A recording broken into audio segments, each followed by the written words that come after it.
हूँ मलिक शोएब और आप देख रहे हैं उर्दू इंटरनेशनल। इस्लामाबाद में दरख्त कटाई का मामला इंतहाई गंभीर होता जा रहा है। इस्लामाबाद में तकरीबन सीडीए के मुताबिक 29,000 दरख्त काटे गए हैं, जबकि आम आवाम का कहना है कि ये 29,000 से कई ज़्यादा हैं।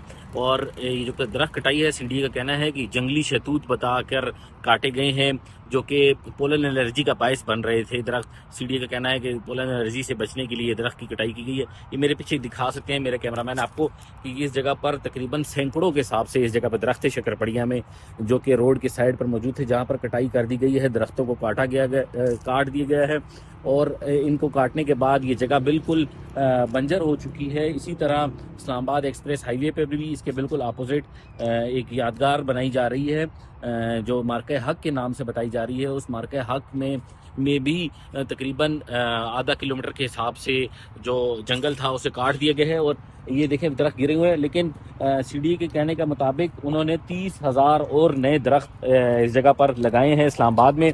जबकि मेरे कैमरामैन दिखा सकते हैं वो इस टाइम जो वो है माली हैं, वो सरकारी माली जो सीडीए के हैं, वो इस टाइम दरख्त लगा रहे हैं। लेकिन माहिरीन का कहना है कि इस मौसम में दरख्त लगाने का कोई फ़ायदा नहीं, क्योंकि ये ख़िज़ां का मौसम है, इसमें दरख्त नहीं लगाए जा सकते और इनकी परवरिश नहीं होगी।